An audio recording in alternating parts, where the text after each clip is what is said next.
Hi viewers, welcome to our channel. ప్రస్తుతం మనతో పాటు సీనియర్ జర్నలిస్ట్ దాము బాలా సార్ వారితో మాట్లాడు. నమస్కారం సార్. నమస్తే సార్, ఆర్కే గారు తన కొత్త పలుకులో జగన్ను తొక్కేయండి అని చెప్పేసి అంటూ రాసుకు రావడం చూసాం సార్. అసలు ఎందుకు ఆయన ఏ కాంటెస్ట్ లో ఈ విధంగా జగన్ని తొక్కేయాలన్నారు? తొక్కేయడం అంటే ఆయన ఉద్దేశంలో అసలు ఏంటి సార్? అదే ఇప్పుడు పెద్ద చర్చ నడుస్తుంది ఆంధ్రప్రదేశ్లో. ఎందుకంటే ఇది నిజానికి ఆర్కే ఒక్కడి కోరిక కాదు, తెలుగుదేశంలో ఉన్న అందరి కోరిక. తెలుగుదేశం సానుభూతి పరులు కావచ్చు, అభిమానులు కావచ్చు, అందరి కోరిక. అంటే జగన్కి 8 సీట్లు రావడంతో జగన్ పని అయిపోయింది అని చాలామంది అనుకున్నారు. నేను అప్పుడే చెప్పాను, జగన్ పని ఏమి కాదు, చూస్తూ ఉండండి అని నేను చెప్పాను. ఇది ఆర్కే రాశాడు అనమాట ఇలాగ.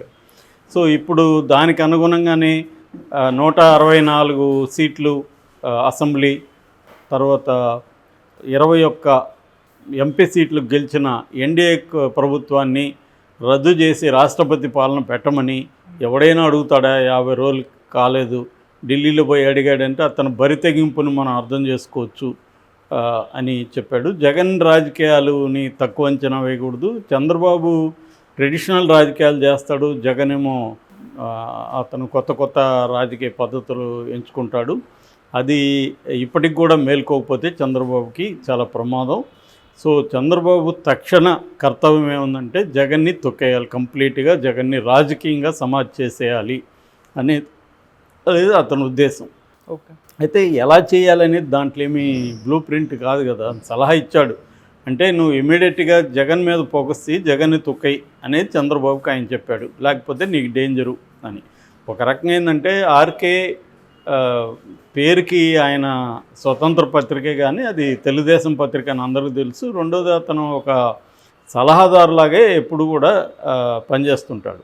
చంద్రబాబుకి ముఖ్య సలహాదారు అనుకోవచ్చు ఆర్కే. అలాగే ఆయన సలహాలు ఇచ్చాడు. దాన్ని ఓపెన్గా ఇవ్వడంలో ఉద్దేశం ఏముందంటే తెలుగుదేశం పార్టీలో అందరికి కూడా చెప్పడమే, జగన్ని తొక్కేయకపోతే మనకు ప్రమాదం మళ్ళీ అని. సో అంటే జగన్ని తక్కువ అంచనా వేయకూడదు, మళ్ళీ మనకు ప్రమాదకరంగా మారే అవకాశం ఉంది, జగన్ని తొక్కేయాలి. ఇది సారాంశం. ఇదేం కొత్త విషయం కాదు, ప్రతి పార్టీ ఇదే పని చేస్తుంది. ప్రతి పార్టీ కూడా ప్రతిపక్షాన్ని కంప్లీట్గా తొక్కేసే కార్యక్రమే చేస్తుంది. గతంలో కాంగ్రెస్ పార్టీ చేసింది అధికారంలో ఉన్నప్పుడు. తర్వాత బీజేపీ వచ్చినాక దాన్ని సిస్టమేటిక్గా బీజేపీ దేశవ్యాప్తంగా ప్రతిపక్షాలని తొక్కేయడం, కాంగ్రెస్ని తొక్కేయడం అనేది చేస్తుంది. దానికి ఎంత ఎక్స్ట్రీమ్కైనా వెళ్తుంది. ఇంతకుముందు అంటే కొన్ని రకాల పొలిటికల్ వాల్యూస్ ఉండేవి, ఇది చేయకూడదు ఇది చేయాలి అని కొంత ఉండేది. ఇవాళ అవేమీ లేవు. ఇవాళ నువ్వు ఒక గోల్ పెట్టుకుంటే ఆ గోల్ రీచ్ అవ్వడం ఇంపార్టెంట్ తప్ప గోల్ రీచ్ అవ్వడానికి ఎన్నుకునే మార్గం అంటే మీన్స్ అండ్ ఎండ్ అంటారు. ఎండ్ అంటే లక్ష్యం, మీన్స్ అంటే మార్గం. గాంధీజీ సూత్రాలు ఏంటంటే లక్ష్యము బాగుండాలి, దాన్ని చేరుకునే మార్గం కూడా బాగుండాలి అనేది గాంధీయన్ ఫిలాసఫీ. కమ్యూనిస్టుల ఫిలాసఫీ ఏంటంటే లక్ష్యం బాగుంటే చాలు, మార్గం ఏదైనా బాగున్నా లేకపోయినా పర్లేదు, ఎటైనా చేరుకోవడం ఇంపార్టెంట్ అనేది ఎక్కువ కమ్యూనిస్టులు బిలీవ్ చేస్తారు. ఇప్పుడు ఇవాళ అధికారులు, ఇవాళ ఉన్న పొలిటికల్ పార్టీలు మార్గం మంచిగా ఉండాల్సిన అవసరం లేదు, లక్ష్యం కూడా మంచిగా ఉండాల్సిన అవసరం ఏమీ లేదు. మంచి అంటే మనకు చేసేదే మంచి, ప్రజలకు ఇంక సమాజానికో మంచి చేస్తుందా లేదా అనేది మనకు అనవసరం. సో మనకి చేసే మంచి మన లక్ష్యం, దాన్ని చేరుకోవడానికి ఏ మార్గమైనా పర్లేదు అనేది ఇవాళ అన్ని రాజకీయ పార్టీలు చేస్తున్నాయి. తెలుగుదేశం చేయలేదని ఇప్పుడు వీళ్ళ బాధ. ఆర్కే లాంటి వాళ్ళ బాధ ఏంటంటే చంద్రబాబు ఆల్రెడీ 50 రోజులు అయిపోతుంది, ఇంకా జగన్ని తొక్కేయట్లేదు, జగన్ ఏమో పైకి లేస్తున్నాడు, సో ఇట్లాగానే వదిలేస్తే జగన్ పైకి లేసేస్తాడు అనేది వాళ్ళకున్న బాధ. ఆ బాధను అర్థం చేసుకోవచ్చు. వాళ్ళ పాయింట్ ఆఫ్ వ్యూ నుంచి చూసినప్పుడు చంద్రబాబు మెతక, అతను అగ్రెసివ్ కాదు అని చాలామందికి తెలుగుదేశంలో ఉన్న వాళ్ళకి కానీ ఆయన సింపథైజర్స్కి కానీ అభిమానులకు కానీ చంద్రబాబు మీద కంప్లైంట్ ఏంటంటే ఆయన అగ్రెసివ్గా ఉండడు, పాత పద్ధతుల్లోనే వెళ్తుంటాడు అనేది. కానీ చంద్రబాబు ఎవరైనా కూడా ఒక్కొక్కరికి ఒక్కొక్క మెథడ్స్ ఉంటాయి, ఇండివిజువల్గా ఒక్కొక్కరు ఒక్కొక్క పద్ధతిలో వెళ్తుంటారు. చంద్రబాబు తన పద్ధతిలో సక్సెస్ అవుతూ వచ్చాడు. చంద్రబాబు సక్సెస్ రేటు ఎవరికి ఉంటుంది యాక్చువల్గా? సో ఆయన సక్సెస్ అయ్యాడు. కాకపోతే వీళ్ళ బాధ ఏంటంటే జగన్ మీద ఉన్న కోపం కావచ్చు, కసి కావచ్చు, దాంతో జగన్ని కంప్లీట్ తొక్కేయాలని ఒక కసి ఉంటుంది. కానీ అధికారంలో ఉన్న వాళ్ళ ఆలోచనలు వేరేగా ఉంటాయి, చంద్రబాబు తన పద్ధతులు వేరేగా ఉంటాయి, తన స్ట్రాటజీలు వేరేగా ఉంటాయి. ఆయన ఏంటంటే తొందరపడకుండా మెల్లగా స్ట్రాటజీలు వేసుకుంటూ వెళ్తాడు.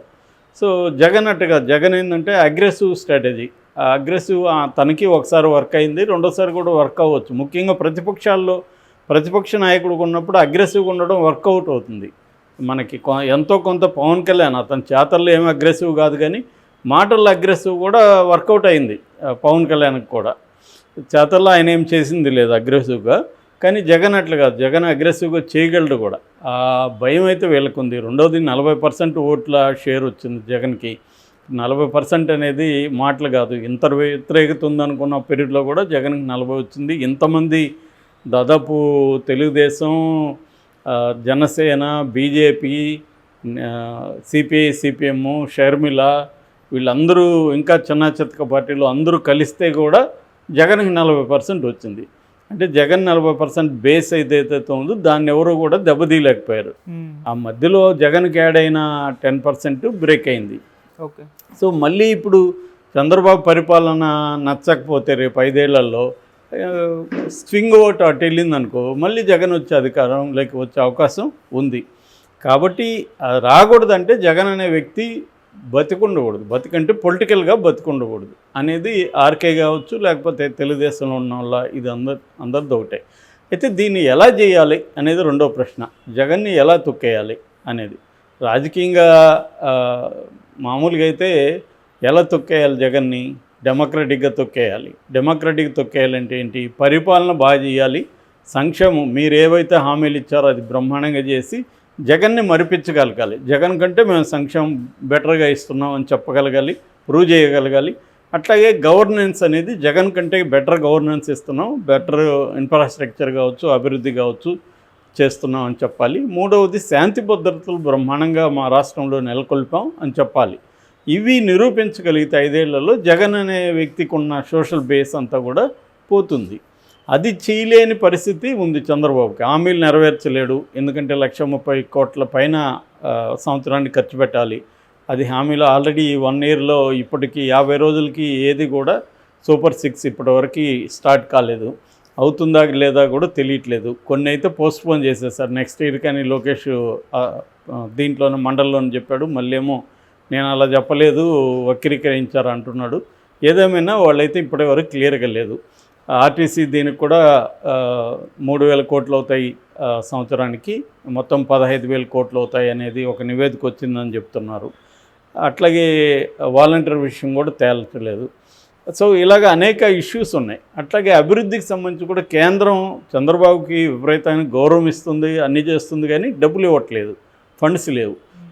చాలా వరాలు ప్రకటించింది, కానీ ఆ వరాలకు కేటాయింపులు అయితే ఇప్పటివరకు ఇవ్వలేదు. మరి కేటాయింపులు ఇస్తే ఒక రకంగా ఉంటుంది, ఇవ్వకపోతే చంద్రబాబుకి ఇబ్బంది. సాక్షాత్తు చంద్రబాబే ఢిల్లీలో మాకేం పెద్దగా ఇవ్వలేదు, ఓన్లీ లోన్ ఇచ్చారు అని చెప్పుకోవాల్సి వచ్చింది. ఎందుకంటే ఇతర రాష్ట్రాలంతా ఏమో నితీష్కి చంద్రబాబుకి ఇచ్చేస్తున్నాడు మోడీ అని గోల పెడుతున్నాయి. నిజానికి నితీష్కి 59,000 కోట్ల వర్త్ ప్రాజెక్ట్స్ అనౌన్స్ అయినాయి, కానీ చంద్రబాబుకి ఇంకా ఏం లేదు. 15,000 కోట్లు అప్పు ఇప్పిస్తామని క్లియర్గా నిర్మల తెలుగులో కూడా చెప్పింది, అర్థం కాదేమో వీళ్ళకని. సో ఆ స్థాయిలో ఉన్నప్పుడు అభివృద్ధికి సంబంధించి కూడా 5 ఏళ్ళకి ఇబ్బంది. కాకపోతే చంద్రబాబు ప్లాన్ నా దృష్టిలో ఏంటంటే సంక్షేమం కానీ అభివృద్ధి కానీ ఆయన చివరి 2 ఏళ్లలో గట్టిగా చేస్తాడు. చివరి 2 ఏళ్లలో అభివృద్ధి కార్యక్రమాలకు ఫండ్స్ తీసుకురావడం, ఆ టాక్టిక్స్ చేస్తే చివరి 2 ఏళ్ళు లేదా చివరి 1 ఇయర్ చేయగలిగితే జనం ఫ్రెష్గా ఉంటుంది, జనం దీంట్లో అనేది ఒక స్ట్రాటజీ. ఎందుకంటే ఇప్పటి నుంచి అన్నీ చేసుకుంటూ వెళ్తే ఫండ్స్ సరిపోవు. కాబట్టి చివరి 2 ఏళ్లలో చేయగలిగామనుకో, ఇప్పటి నుంచి ఏవో రకరకాలుగా మాట్లాడుతూ చేస్తూ చివరి 2 ఏళ్లలో గట్టిగా చేయగలిగితే మనం మళ్ళీ విన్ అవ్వచ్చు అనేది చంద్రబాబుకున్న స్ట్రాటజీ. సో ఈ పద్ధతిలో వెళ్ళినప్పుడు జగన్ దీన్ని ఎట్లా ఎదుర్కొంటాడన్న ఒక భయం అయితే తెలుగుదేశం వర్గాల్లో ఉంది. మళ్ళీ జగన్ వస్తాడేమో, ఎందుకంటే చంద్రబాబు నెక్స్ట్ 8 ఇయర్స్ వస్తుంది, వీక్ అవ్వచ్చు. లోకేష్కి ఇంకా జగన్ ఎదుర్కొనే అంత వ్యూహాలు కానీ అంత నాయకత్వ స్థాయి లేదు. ఇంకా పవన్ కళ్యాణ్ కూడా ఒక థ్రెట్టే లోకేష్కి రేపొద్దున, ఇది తెలుగుదేశం వర్గాల్లో ఉంటుంది. సో అందుకని జగన్ అనేవాడిని తొక్కేస్తే ఇంకా అపోజిషన్ ఉండదు మనకి అనేది తెలుగుదేశం వర్గాల అభిప్రాయం. అయితే దీన్ని తొక్కేయడానికి వీళ్ళు ఆలోచిస్తున్నది నేను చెప్పిన డెమోక్రటిక్ మెథడ్ కాదు, మామూలుగా ఇప్పుడు అన్ని పార్టీలు చేస్తున్న మెథడే. అదేంటంటే జగన్కి సంబంధించిన నాయకత్వాన్ని అంతా నిర్వీర్యం చేసి కొంతమందిని బయటికి పంపించడం, బీజేపీలోకి లేకపోతే కాంగ్రెస్లోకి పంపించడం. లేదు పోని వాళ్ళని జైళ్ళకు పంపించడం, జగన్ని కూడా కేసులు పెట్టి జైళ్ళల్లో మూసేయడం, ఒక కేసు వెంట ఒక కేసు పీటీ వారెంట్ ఇష్యూ అవుతూ ఉంటాయి, జగన్ జైలు నుంచి బయటికి రాడు, కేడర్ నిర్వీర్యం అయిపోతుంది, అప్పుడు జగన్ని తొక్కేయచ్చు అనేది ఆర్కే కానీ మిగతా వాళ్ళకు ఉన్న అభిప్రాయం. లేకపోతే అటువంటి సలహా ఇవ్వడు. సో అది జరగాలి. అది కూడా ఫెయిల్యూర్ మోడల్ ఇది. ఇప్పుడు ఇక్కడ బీఆర్ఎస్ కేసీఆర్ చేశాడు అదే పని, అంతకుముందు చంద్రబాబు కూడా చేశాడు. 2014 తర్వాత చంద్రబాబు 23 మందిని తీసుకునేసాడు కదా. మళ్ళీ 2019లో మరి జగన్ వీక్ అయిపోయి చంద్రబాబు వచ్చాడా, రివర్స్ జరిగింది. అట్లాగే బీజేపీ ఉంది. బీజేపీ ప్రతి చోట తొక్కేయాలనుకున్నది. ఏమైంది? ఇప్పుడు బీజేపీకి 60 సీట్లు తగ్గాయి. సో కాంగ్రెస్ ముక్త భారత్ అని ప్రకటించింది. ఏమైంది? బీజేపీ ఏమన్నా సక్సెస్ అయిందా? కాబట్టి ఏంటంటే వీళ్ళు అనుకున్నట్టు నాన్ డెమోక్రటిక్ కోయర్సివ్ పాలిటిక్స్లోకి వెళ్ళి జగన్ని తొక్కేయాలనుకుంటే జగన్ జైలుకు పోవచ్చేమో, రేపు ఇది జరగచ్చేమో. కానీ దానివల్ల పీపుల్ వర్సెస్ చంద్రబాబు అన్న నేరేటివ్ వస్తుంది. ఇప్పుడు కూడా బీజేపీ వర్సెస్ పీపుల్ అన్న నేరేటివ్ బలంగా వచ్చింది. ఎవరో ధ్రువరాటి లాంటి వాళ్ళు కూడా మోడీ